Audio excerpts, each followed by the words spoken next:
Assalamualaikum warahmatullahi wabarakatuh. Kembali lagi di channel Hikmah Misteri. Dan tentunya masih bersama saya Mas Nara. Di kesempatan kali ini saya akan menceritakan sebuah treat horor dengan judul Balas Dendam Ilmu Hitam. Treat ini ditulis oleh @omrush. Bagi kalian yang belum follow akun Twitternya, silahkan bisa di follow dulu. Dan oke, kalau sudah, so let's the hunts begins. Saya terima nikah dan kawinnya Ranisa Humairah binti Haji Saifullah dengan mas kawin, mahar, seperangkat alat sholat dan uang tunai sebesar 2 juta rupiah dibayar tunai. Senyum bahagia mengiringi selesainya proses ijab kabul malam itu. Orang-orang terlihat memuji Haji Saifullah yang berbesan dengan orang yang sama-sama berduit. Mereka berkata anak Haji Saifullah pasti akan bahagia dan ruhu rahayu dalam menjalani hidup berumah tangga. Bahkan Haji Saifullah sudah menyiapkan rumah seharga ratusan juta untuk anak dan menantunya tinggal. Acara pun dilanjutkan dengan membaca doa selamat. Lalu pengantin duduk sebentar di atas pelaminan dalam rumah untuk berfoto sambil bersenda gurau. Akan tetapi 7 hari setelah pernikahannya, Ranisa jatuh sakit. Tubuhnya membengkak dari ujung kaki hingga ke wajah. Suhu tubuhnya juga sangat panas. Sudah diperiksakan ke beberapa ahli kesehatan, tapi jawaban yang didapat berbeda-beda. Ada yang mengatakan Nisa terkena penyakit biri-biri, dan ada pula yang mengatakan alergi. Entah penyakit apa sebenarnya yang menyerang Nisa. Pihak keluarga pun tak ada yang tahu. Yang pasti mereka masih berusaha mengobati Nisa. Tapi di saat-saat seperti itu pula lah, suami Nisa malah berniat menceraikannya dengan alasan yang tidak masuk akal. Saya sebenarnya tidak mau mengatakan hal ini, tapi mohon maaf, saya terpaksa juga harus mengatakannya. Awal bulan besok, saya akan pergi ke wilayah Kota Baru untuk mengurus bisnis ayah saya di sana. Mungkin saya akan berada di sana selama setengah tahun. Dan berhubung Nisa sakit, saya tidak bisa mengajaknya ke sana. Maka dari itu saya terpaksa harus mentalak satu Ranisa Humairah binti Haji Saifullah.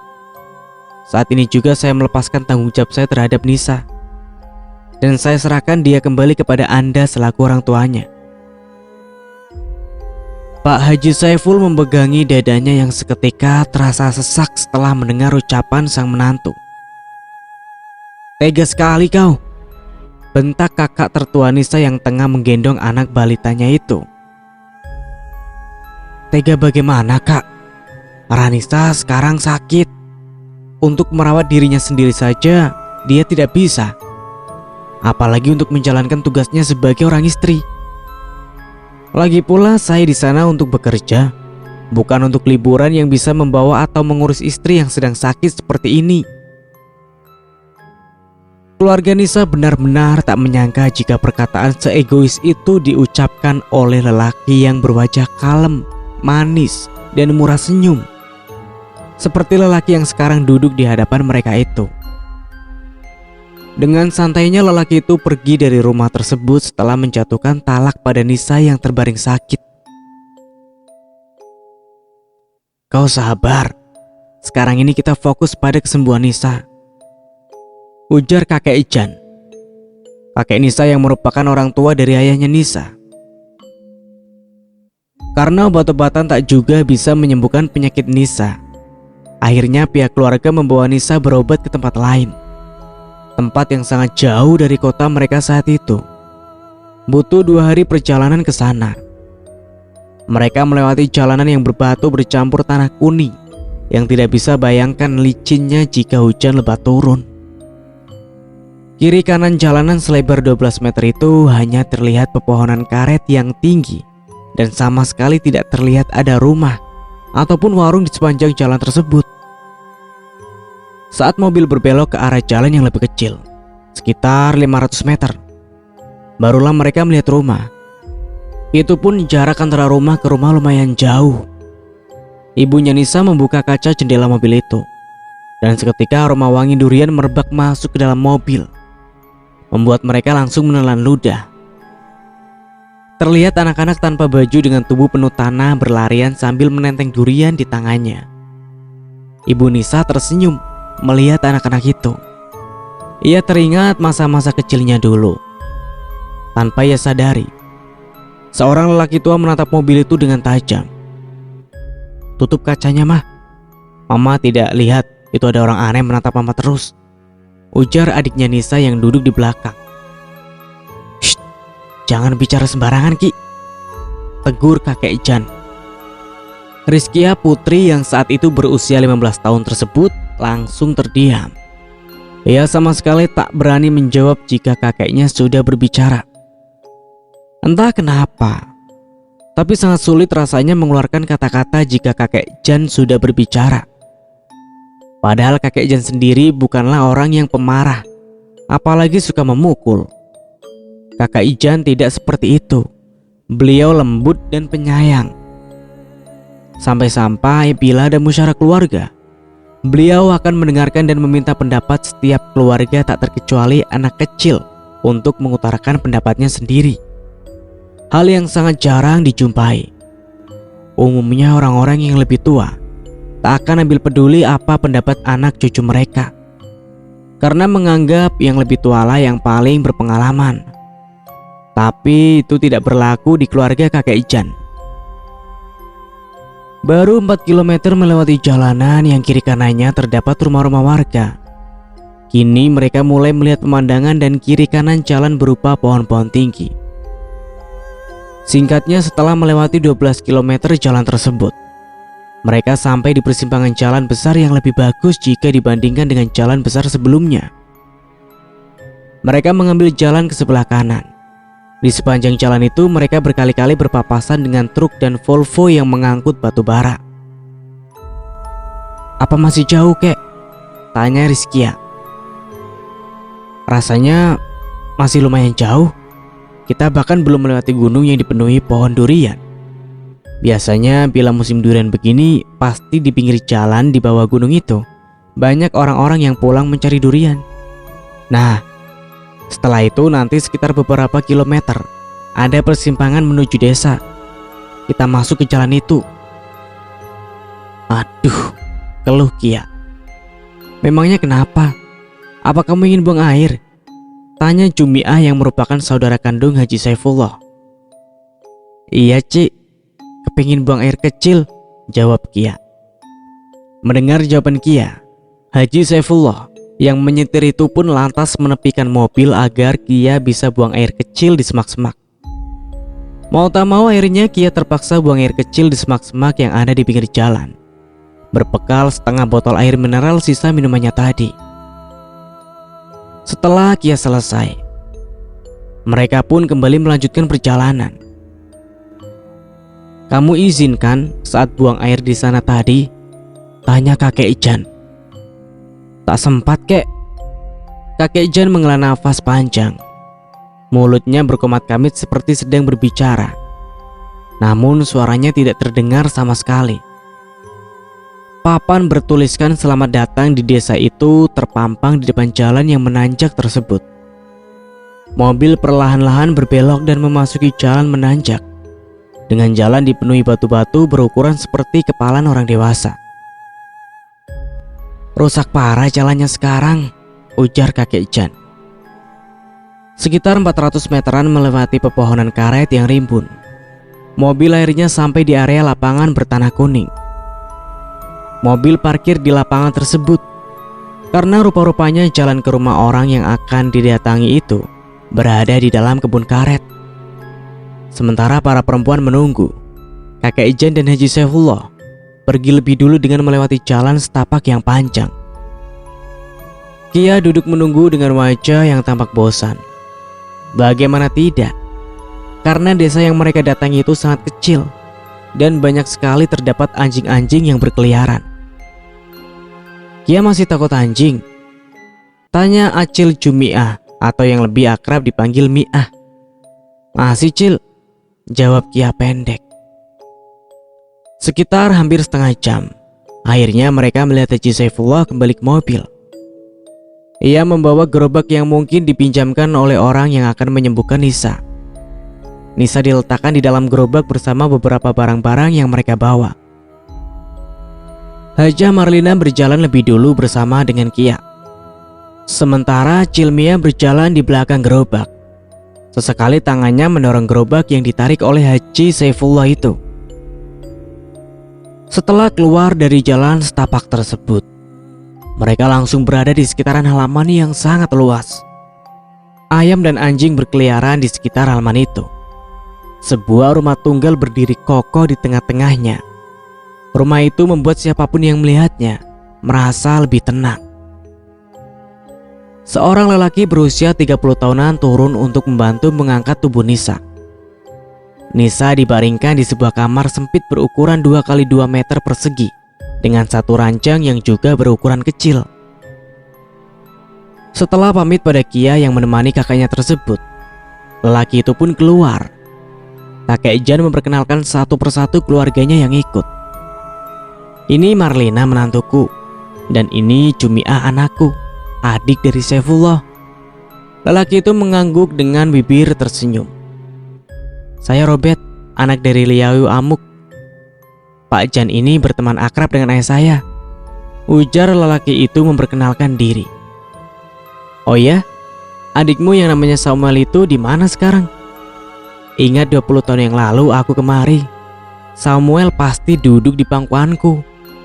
Sekarang tentu dia sudah besar ya, ujar kakek Jan. Samuel itu adik Onyi tato denganku. Maksudku masih satu kakek. Saat Pak Jan rutin datang kemari itu, kan usia Samuel masih kisaran 4 atau 5 tahunan. Dan pada usia 7 tahun dia ikut ibunya ke kampung. Saya masih ingat betul kejadian waktu itu, karena kan saya memang lebih tua dari Samuel. Pantas, 3 tahun yang lalu aku kemari sudah tak pernah bertemu dia lagi. Kasihan anak itu. Lalu setelah kamu lihat tadi, bagaimana keadaan cucuku si Nisa? Apa memang penyakitnya itu kerjaan orang? Ujar kakek Jan mengalihkan pembicaraan. Sepertinya begitu. Karena saya mengangkat tubuhnya tadi, saya merasa suhu panas di tubuhnya itu agak lain. Tapi nanti malam akan saya pastikan dulu. Kakek Jan menghela nafas. Haji Saifullah bersama istri dan Mia beristirahat di atas kasur tipis yang disediakan oleh Robert tadi. Sementara kakek Jan keluar bersama Robert. Bet, tolong jangan kamu beritahu mereka tentang apa yang aku lakukan 20 tahun lalu itu, ya. Kalau mereka tanya, katakan saja aku berobat, ujar kakek Jan mewanti-wanti pada Robert yang berjalan di sampingnya itu. Robert mengangguk. Rupanya ini alasan kakek Jan mengajaknya berjalan-jalan. Tiba-tiba dari arah jalan setapak muncul seseorang diiringi seekor anjing yang terus menyalak. Mau beli daging babi kah? Tanya orang itu dalam bahasa Dayak murung. Tidak dulu, aku masih ada tamu, orang Islam, jawab Robert. Kalau kau mau beli, tidak apa-apa Bet, jangan pedulikan kami, ujar kakek Jan. Robert hanya tersenyum pada kakek Jan, namun tetap menolak untuk membeli daging babi dari pemburu yang menjual daging tersebut. Robert menangkap salah satu ayam kampung yang berkeliaran. Ia bermaksud untuk menyembelih ayam itu untuk lauk makan mereka para tamunya. Pak Jan dan keluarga bisa makan ayam kampung? Tanya Robert. Tentu saja bisa, syukurlah. Tapi saya tidak bisa menyembelih ayam. Jadi Pak Jan saja yang menyembelihnya ya. Setelah ayam dibersihkan dari bulu-bulunya, Acil Mia mulai memotong-motong ayam dengan ukuran kecil-kecil. Semua peralatan memasak pun dibongkar dari dalam lemari yang memang dikhususkan untuk tamu yang beragama Islam. Setelah masakan dihidangkan bersama dengan nasi panas yang masih mengepulkan asap itu, keluarga Pak Jan dan Robert pun mulai mendekat. Mereka makan dengan lahap. Bahkan Robert berulang-ulang kali memuji masakan Acil Mia yang sangat lezat itu. Kau belum beristri kan, Bet? Dia juga belum bersuami. Kalau kau mau, kau boleh ambil dia jadi istrimu, ujar kakek Jan diiringi tatapan bingung keluarganya. Robert sendiri hanya tersenyum. Ia tahu itu hanya gurauan dari kakek Jan yang memang selalu mudah bercanda sejak dulu. Malam harinya, sekitar pukul 8 malam, Robert dan kakek Jan masuk ke dalam kamar di mana Nisa berada. Robert duduk di lantai tepat di samping ranjang itu. Matanya terpejam. Sebelah tangannya mengepal dan yang lainnya diletakkan di kepala Nisa. Perlahan-lahan Robert mulai berkeringat dingin. Sementara itu kakek Jan hanya memandanginya dari sudut kamar. Wajahnya ikut menegang, manakala tubuh Nisa mulai bergerak-gerak seolah merespon sesuatu. Entah kenapa, seketika Robert menarik tangannya yang menyentuh kepala Nisa. Seiring dengan itu, ia menatap lekat ke arah kakek Jan yang masih dalam posisi duduk. "Kita keluar, Pak," ujar Robert mengajak kakek Jan. Di luar kamar sudah terlihat anak menantu kakek Jan sudah menunggu mereka berdua keluar dari dalam kamar. "Bagaimana Nisa?" tanya Haji Saifullah pada Robert. Robert duduk lebih dulu sebelum menjawab pertanyaan Haji Saifullah. Dia terkena panah kala, salah satu jenis panah yang sangat berbahaya. Karena selain memang pada dasarnya panah atau santet khas orang Dayak itu untuk membunuh secara perlahan, memberikan siksaan menjelang kematian. Media yang digunakan untuk pala kala ini pun merupakan satwa beracun yang tentu dalam jangka waktu yang telah mereka tentukan akan berakhir dengan kematian si korban. Jujur, saya katakan, kalau orang yang mengirim panah kala ini sangat dendam terhadap keluarga kalian, ujar Robert menjawab pertanyaan keluarga kakek Jan. Haji Saifullah saling tatap dengan keluarganya. Siapa kira-kira yang mengirimkan penyakit itu? Saya tidak bisa melihatnya dengan jelas. Semuanya tampak samar. Hanya api dendam yang terlihat membara. Jawab Robert semakin membuat keluarga kakek Jan bingung dan berusaha menerka siapa dalang dibalik semua ini. Lalu bagaimana cara menyembuhkan Nisa? Kalau kau bisa menyembuhkannya, tolong sembuhkan. Berapapun biayanya, kau tak perlu khawatir, karena aku akan melakukan apapun untuk anakku. Robert lagi-lagi menghela nafas panjang sebelum menjawab pertanyaan itu. Masalahnya begini, sesajen untuk ritual pengobatan ini paling tidak besok atau lusa baru terkumpul semua. Karena beberapa bahannya hanya terdapat di hutan hulu sana. Dan perjalanan ke hulu bisa menempuh waktu lebih dari setengah hari menggunakan cis. Belum lagi saat masuk ke hutan, kita harus berjalan kaki yang entah berapa lama waktunya.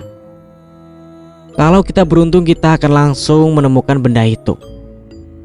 Tapi kalau kena sial, kita bisa bermalam di sana dan bersiap-siap diganggu para macan. Macan yang dimaksud di sini bukan macan hewan, tapi lebih ke makhluk halus yang sering mengganggu orang-orang di hutan. Lebih parahnya mereka bisa menyerupai siapapun kerabat atau orang yang dikenal oleh si korban. Sudah banyak kejadian dan kesaksian orang-orang yang pernah kena ganggu. Biasanya mereka ini berkelompok minimal 2. Untuk mengetahui orang asli atau jelmaan macan itu, kita bisa melihat dari cara duduknya. Jika manusia mereka akan duduk sedikit lebih ke tengah. Tapi kalau macan, mereka tidak bisa duduk lebih jauh daripada pintu lubang. Karena itu mereka lakukan untuk menjuntaikan ekornya ke bawah. Meskipun mereka berubah ke wujud manusia, tapi mereka tidak bisa menghilangkan ekornya. Tapi saya akan usahakan, walau saya sendiri tidak yakin bisa mendapatkan benda itu di waktu yang singkat. Kakek Jan menghela nafas panjang. Wajahnya terlihat murung dan seperti ada sesuatu yang sedang ia pikirkan. Malam itu juga Robert pergi seorang diri ke hutan. Ia berpesan pada keluarga kakek Jan untuk jangan sungkan-sungkan di rumah ketika dirinya tidak berada di rumah. Dapat atau tidak, Saya akan pulang lusa, ujar Robert sebelum pergi. Pagi itu di bawah matahari yang mulai bersinar terik, kakek Jan memberi makan ayam-ayam milik Robert dengan pakan ayam yang berada di dalam rumah. Saat menabur makanan ayam itu, pikiran kakek Jan menerawang ke masa lalu. Masa di mana semuanya dimulai. Usia Jan saat itu kurang lebih 40 tahunan. Dan dulu beliau berprofesi sebagai guru sekolah dasar negeri yang berada di kotanya. Jan adalah salah satu guru terbaik di sekolah itu. Ia sangat disukai oleh semua anak murid tanpa terkecuali satupun. Ia juga sudah mengabdikan diri mengajar di sana cukup lama. Dan keinginannya sedari dulu bukan hanya sekedar menjadi guru pengajar biasa, melainkan ia ingin duduk di bangku kepala sekolah dan menjadi kepala sekolah di sana.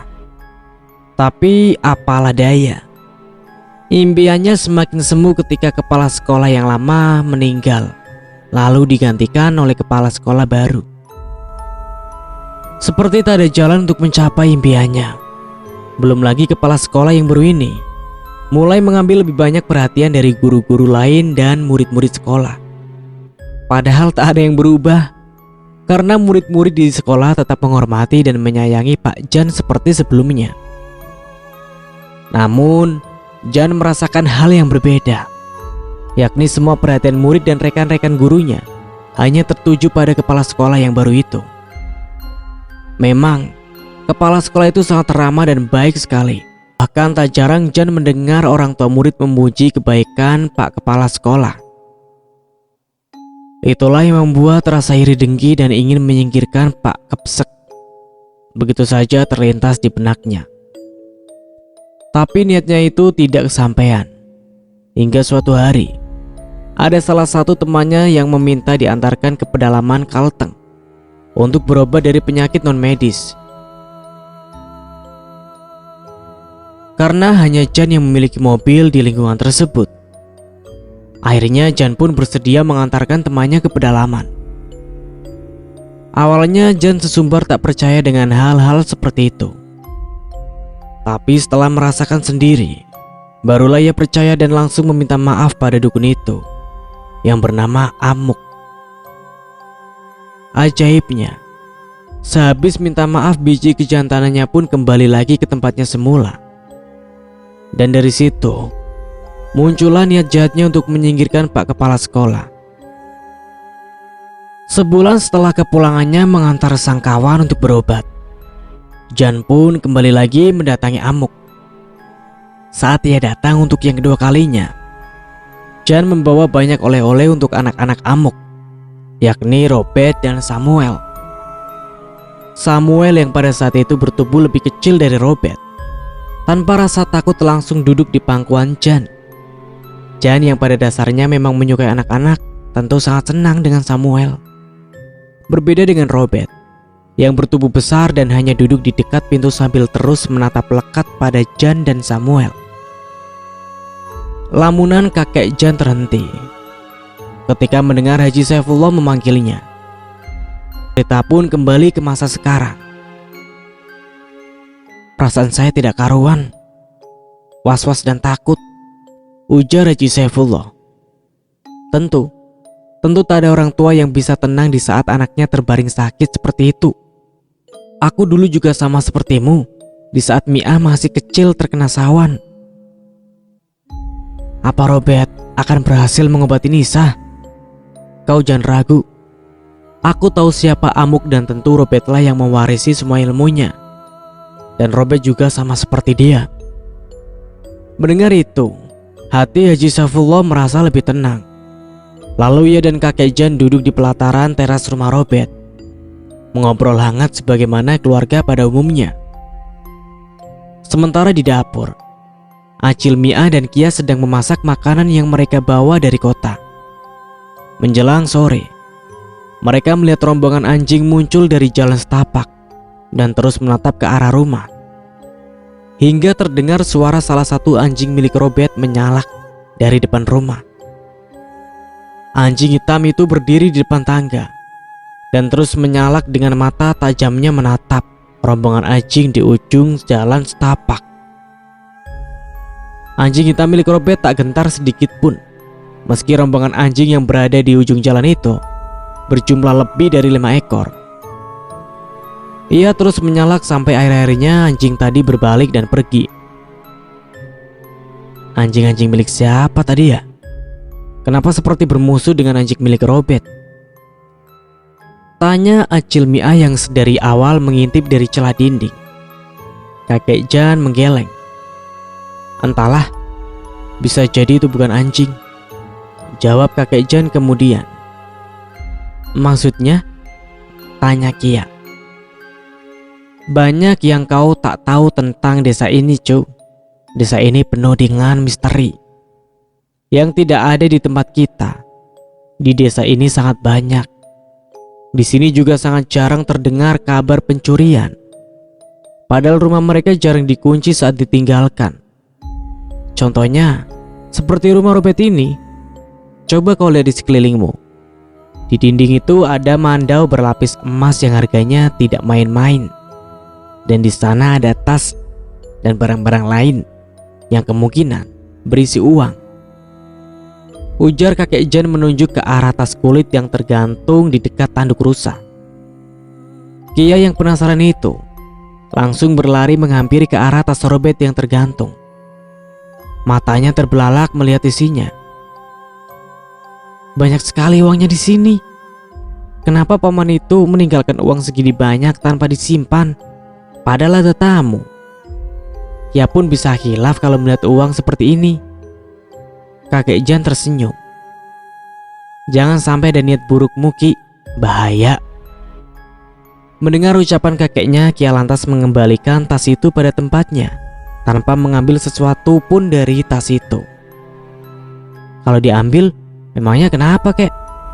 Tanya Kia polos. Rumah-rumah orang di desa ini rata-rata dipasangi minyak lantuk. Minyak yang bisa membuat orang yang akan mencuri menjadi kaku, tak bisa bergerak sedikit pun. Meski keluarga si orang itu datang untuk mengeluarkannya, ia tetap tidak bisa bergerak. Kecuali kalau si pemilik rumah memaafkan perbuatannya, barulah orang itu bisa bebas. Ia bergidik ngeri membayangkan hal itu. Ya kalau pemiliknya rumah baik pasti dimaafkan. Tapi berbeda cerita kalau pemilik rumahnya jahat.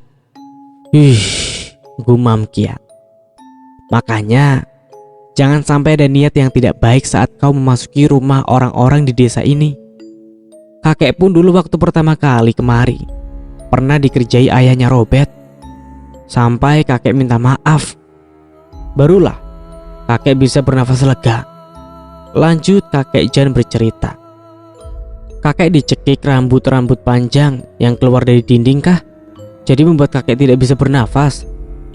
Tanya Kia penasaran dengan raut wajah yang serius. Kakek Jan tertawa terbahak-bahak mendengar pertanyaan Kia, ditambah ketika melihat ekspresi wajah gadis itu. Obrolan mereka terhenti ketika mendengar suara batuk seseorang dari bawah rumah, diikuti suara anjing dan benturan di tiang rumah, membuat Kia langsung merapatkan tubuhnya pada sang kakek. Ternyata yang datang adalah Robert dengan membawa satu pakalu penuh durian yang bercampur dengan layung, rangtungan, dan siwau. Kakek Jan dan Haji Saifullah tampak kaget begitu melihat siapa yang datang itu. Bukannya katamu pulang lusa? Cecar kakek Jan dengan pertanyaan. Iya pak, memang diet saya pulangnya lusa. Tapi berhubung saya lagi beruntung, jadi saya tidak terlalu lama mencari benda ini dan langsung dapat. Ujar Robert seraya menunjukkan akar berwarna merah darah. Alhamdulillah, ucap Haja Marlina dan Acil Mia bersamaan. Saya malah sempat ikut mencari buah-buah ini, Pak. Jadi silakan dimakan. Memang di sini sekarang sedang musim buah, jadi banyak yang ke hutan untuk mencari buah liar seperti ini. Itu pun tadi saya disuruh bawa banyak. Cuma berhubung pakalu sudah penuh, jadi saya tinggal sebagian di hutan, ujar Robert. Kia bergegas ke dapur untuk mengambil parang. Lalu ia meminta ayahnya untuk membuka buah-buah itu. Namun Haji Saifullah tampak sangat kesusahan membuka buah yang asing, dan bahkan baru kali ini ia melihatnya. Robert yang baru saja akan pergi ke dapur langsung mengambil alih parang yang dipegang Haji Saifullah. Sulit mencari hapatnya karena duri-durinya yang panjang. Jadi kita belah dua begini saja agar lebih mudah, ujar Robert mengajari cara membuka buah karantungan tersebut pada Haji Saifullah. Enak sekali, ujar Kia mengambil lagi dan lagi isi buah itu. Robert tersenyum melihat tingkah anak darah itu. Coba yang ini, ujar Robert memberikan buah layung yang baru ia buka pada Kia. Ini enak juga, tapi makanya jangan terlalu banyak ya, nanti mabuk, ujar Robert mengingatkan. Kia langsung menatap Robert. Benarkah bisa mabuk, Paman? Iya, kalau kamu memakannya terlalu banyak. Buah seenak ini kok menakutkan, ujar Kia membuat Robert tergelak. Nanti kamu coba buah rambutan hutan itu ya, rasanya juga enak dan hanya tumbuh di hutan. Macam-macam buah di sini ya, Paman. Oh iya, tadi sore ada sekumpulan anjing yang muncul dari jalan setapak itu. Tapi oleh anjingmu, mereka disalak hingga akhirnya pergi, ujar kakek Jan. Biasa itu, Pak. Mereka melihat siapa yang datang. Obrolan terhenti ketika Robert pamit untuk makan ke dapur. Kakek Jan sebenarnya ingin menanyakan kapan cucunya bisa diobati, tapi ia urungkan karena melihat Robert sudah tertidur. Pagi harinya ketika Robert memberikan ayamnya makan, kakek Jan menghampirinya. Kapan kira-kira Nisa bisa diobati? Tanya kakek Jan. Malam ini, Pak, jawabnya singkat. Tapi kira-kira apa cucuku bisa sembuh? Kalau penyakitnya saja bisa dibikin, berarti obatnya juga bisa menyembuhkannya. Kakek Jan menghela nafas panjang sambil mengangguk. Aku percaya padamu, ujar kakek Jan kemudian. Selesai makan pagi, Robert berpamitan untuk pergi. Entahlah dia mau kemana saat itu. Yang pasti ketika ia pulang sekitar pukul 12 siang, ia membawa beberapa macam bunga-bungaan dan bambu yang sudah dipotong. Rupanya Robert akan membuat lemang. Dan setelah lemangnya matang, Robert lanjut memasang kain di ruangan yang akan diadakan ritual pengobatan nanti. Ia juga mengambil darah ayam beserta hati ayamnya secara hidup-hidup. Kia yang melihat itu dari jendela di dapur terlihat bergidik. Kasihan ayamnya ya, Cil, bisik Kia pada Acil Mia. Selanjutnya Robert mulai menata bahan-bahan untuk perlengkapan ritualnya di tengah ruangan. Ia juga mengambil telur ayam dari dalam kandang ayamnya. Lalu telur itu diletakkan di atas beras di dalam sebuah wadah. Setelah Robert keluar, ia berjalan ke arah ruangan yang akan digunakan untuk ritual pengobatan. Ia tercengang menatap susunan bahan-bahan itu. Ada berbagai macam bunga, dedaunan, seperti daun sawang hijau dan merah. Darah ayam di dalam wadah, beras, dan lain-lain. Pluk, pundak Kia ditepuk oleh ibunya, membuat terlonjak kaget. Kenapa kamu? Tanya sang ibu. Itu, lihat sesajanya, ngeri juga ya. Sekitar pukul 9 malam, Robert keluar dari dalam kamarnya. Ia mengenakan bawahan dari kain hitam dengan sabuk yang terbuat dari kain juga. Acil Mia tampak terperangah melihat tubuh Robert yang tanpa baju tersebut. Di tangannya yang berotot terlihat sebuah tato yang semakin menambah gagahnya tubuh lelaki itu. Cie, kuda Kia. Kia meringis ketika Acil Mia mencubit lengannya. Ia juga mengenakan kalung yang seperti terbuat dari taring hewan. Entah itu taring babi atau taring beruang. Cil, kalungnya itu taring apa? Bisik Kia. Taring babi sepertinya. Tapi entahlah, Acil juga tidak tahu. Sebelum melakukan ritual itu, Robert terlebih dulu izin kepada Haji Saifullah dan kakek Jan untuk rela dan ikhlas apapun yang terjadi. Dengan berat hati mau tak mau mereka mengiyakan. Dan Robert pun memulai ritual itu. Ia memejamkan matanya, perlahan tubuhnya mulai bergerak-gerak. Robert berdiri dengan mata tertutup. Ia berjalan selangkah demi selangkah mengelilingi tubuh Nisa yang terbaring. Tubuhnya benar-benar bengkak. Perlahan-lahan langkah itu semakin rekap. Dan kemudian Robert mulai menari. Tariannya aneh dan cukup membuat bulu kuduk merinding. Apalagi ketika ia mulai membuka matanya. Sepasang mata itu berwarna merah. Kia yang ketakutan langsung memeluk ibunya dengan erat. "Mia, coba kamu bawa Kia masuk ke dalam kamar," ujar ibunya Nisa. "Tidak ah, aku malah takut di dalam kamar, Kak." "Sini Kia, kalau kamu takut, biar Acil bantu tutupkan matamu." Kia merapatkan tubuhnya pada Acil Mia yang memeluknya dengan erat. Robert mengambil akar merah yang berada di antara sesajen. Ia menggigit dan mengunyah akar itu seperti kerupuk, membuat kakek Jan seketika menutup mulutnya.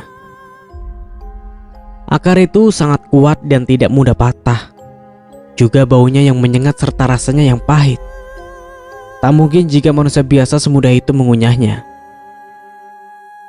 Dulu ayahnya juga begitu ketika menyembuhkan orang selama ritual. Mereka berada di bawah pengaruh makhluk lain, atau yang disebut dengan kerasukan, bisik kakek Jan pada Haji Saifullah. Tiba-tiba lampu di ruangan itu mati ketika angin mulai berhembus. Kia semakin erat memeluk ibunya. Kini langkah Robert tak terdengar sama sekali. Derit lantai papan yang diinjaknya pun hening. Hewan itu menjilat Kak Nisa, bah!" jerit Kia menunjuk ke arah Nisa dibaringkan.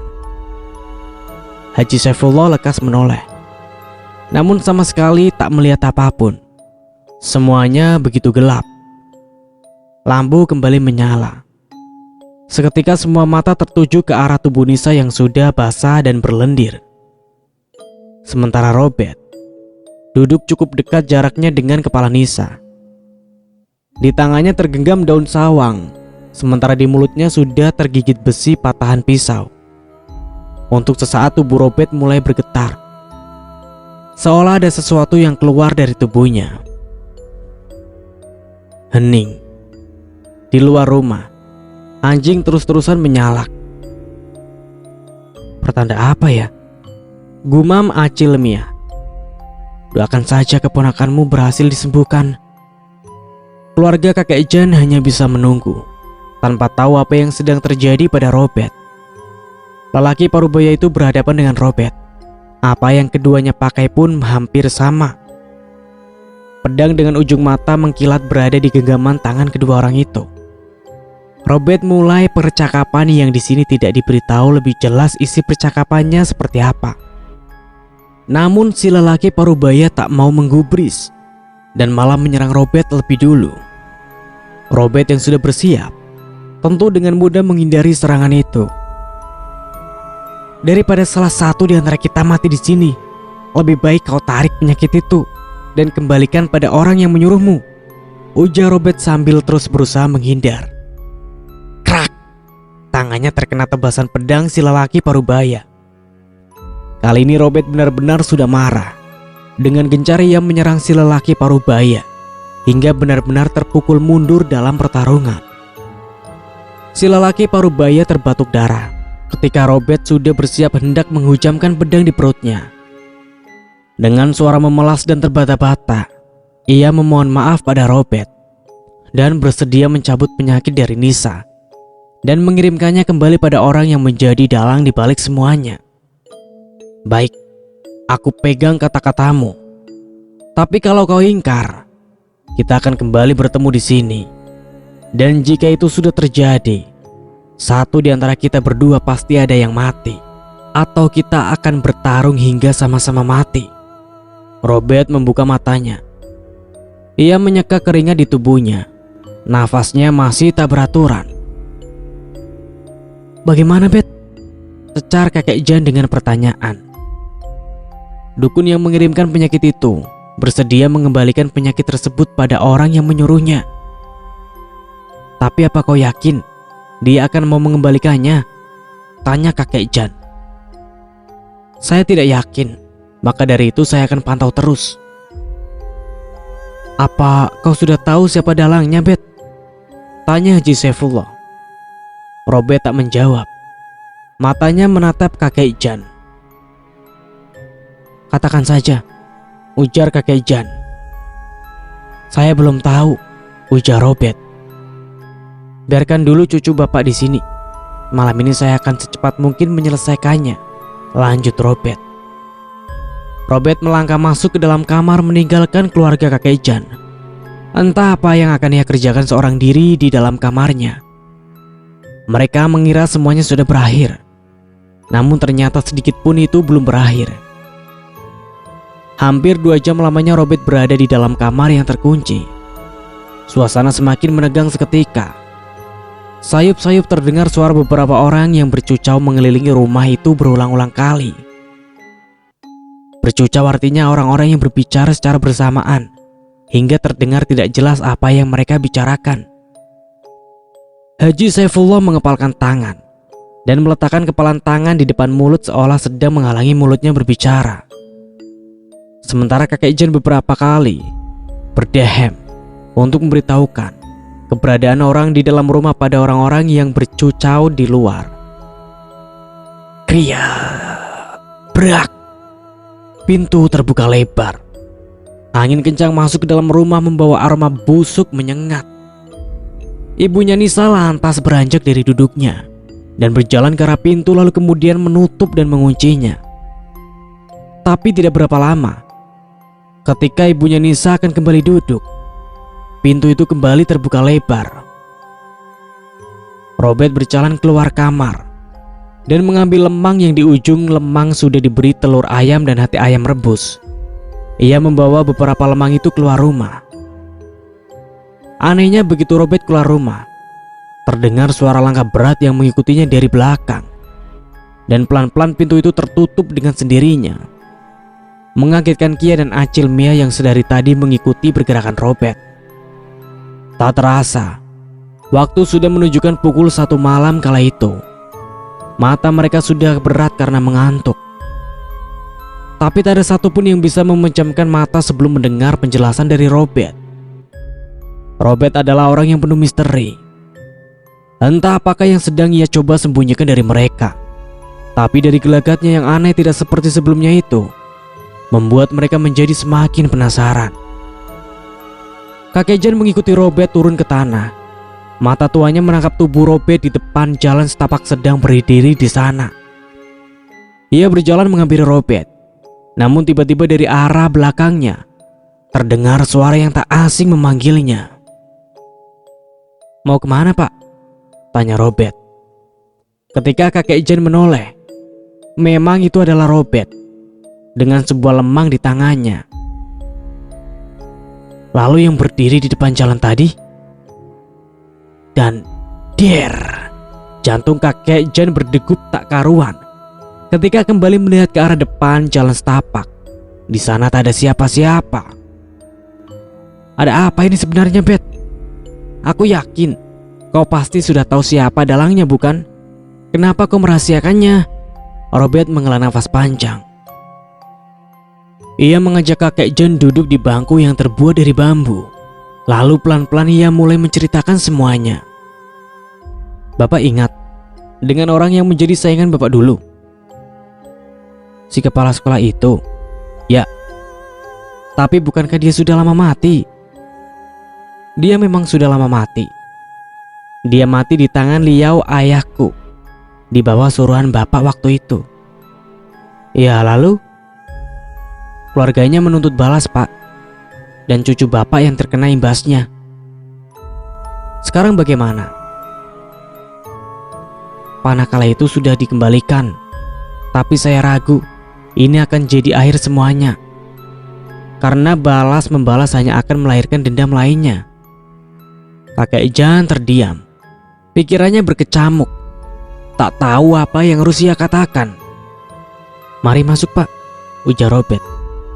"Tunggu. Siapa keluarganya itu?" tanya kakek Jan. "Menantu anak bapak, suami dari cucu bapak sendiri," jawab Robert singkat. "Kau serius?" Robert tersenyum. "Tak ada alasan untuk aku berbohong, Pak. Bahkan bapak sendiri tidak menceritakan kehidupan cucu bapak kepada saya, kan? Lalu bagaimana saya mengetahuinya?" Robert benar. Mereka tidak menceritakan apa-apa tentang Nisa selain penyakitnya. Robert masuk mendahului kakek Jan dan memulai ritual selanjutnya. Bunga-bungaan itu ia tebarkan di sekitaran tubuh Nisa, dan telur itu ia gunakan untuk digelindingkan di tubuh Nisa yang bengkak. Cukup lama ia melakukan hal itu di tubuh Nisa, sampai akhirnya ia mengoleskan darah ayam pada bagian lantai di ujung kepala Nisa, di samping kiri kanan, dan juga di bagian kaki. "Malam sudah sangat larut. Kalian beristirahatlah. Semuanya sudah aman," ujar Robert. Pagi itu, Acil Mia mendekati Robert. Ia tak sanggup lagi memendam rasa penasarannya, dan hari itu ia bertekad untuk bertanya sendiri pada Robert tentang dalang di balik sakitnya Nisa, sang keponakan. Dicecar oleh pertanyaan-pertanyaan itu membuat Robert pusing. Di satu sisi, ia tak ingin membongkar rahasia gelap kakek Jan, dan di lain sisi, ia tak ingin membuat Acil Mia merajuk. "Orang jauh," jawabnya singkat. "Lalu alasannya apa mengirimkan itu pada Nisa? Apa? Dan bukannya di awal kau mengatakan kalau yang mengirimkan penyakit itu adalah orang yang sangat dendam dengan keluarga kami? Kau pasti menyembunyikan sesuatu." "Mia, kenapa kau mengganggu Robert? Hah?" ujar kakek Jan. "Aku penasaran dengan dalangnya, dan aku ingin meminta jawaban jujur dari Robert. Apa salah?" "Salah, karena kau memaksa," bentak kakek Jan. Acil Mia terdiam. Robert yang melihat Acil Mia seperti itu menjadi tidak tega. "Biarkan saja dia, Bet," ujar kakek Jan menghalangi Robert yang akan mengejar Mia masuk ke dalam rumah. Keadaan Nisa hari itu sudah berangsur-angsur membaik. Bahkan bengkak di tubuhnya pun sudah mulai mengempis sedikit demi sedikit. Peluh terus keluar dari tubuhnya, dan Kialah orang yang paling setia mengelap tubuh kakaknya. "Terima kasih, Robert. Nanti kalau kau ke provinsi kami, mampirlah ke rumahku. Kami akan sangat senang menyambutmu," ujar kakek Jan. Robert tersenyum. "Kalaupun saya ke rumah bapak, mungkin saya akan langsung melamar." Kakek Jan terperanjat kaget, sementara Acil Mia hanya tersenyum dengan wajah menunduk. Haji Saifullah tertawa nyaring menatap Mia. "Syukurlah kau tak jadi perawan tua," ujar Haji Saifullah terdengar seperti mengejek, membuat raut wajah Acil Mia menjadi masam. Mereka tertawa di akhir perpisahan hari itu. Sementara dari kabar yang beredar, ketika keluarga kakek Jan sampai di daerah tempat tinggal mereka mendengar kabar bahwa menantu Haji Saifullah meninggal dunia dalam perjalanan bisnisnya. Mereka menganggap itu karma karena menceraikan istri yang sakit. Namun kakek Jan tak berkomentar sedikit pun. Beliau lebih banyak diam setelah mendengar kabar itu. Entah, mungkin penyesalan sudah mulai merasuki hatinya. Nah, dan begitulah akhir dari cerita Balas Dendam Ilmu Hitam. Dari saya mohon maaf bila ada salah kata. Akhir kata, wassalamualaikum warahmatullahi wabarakatuh.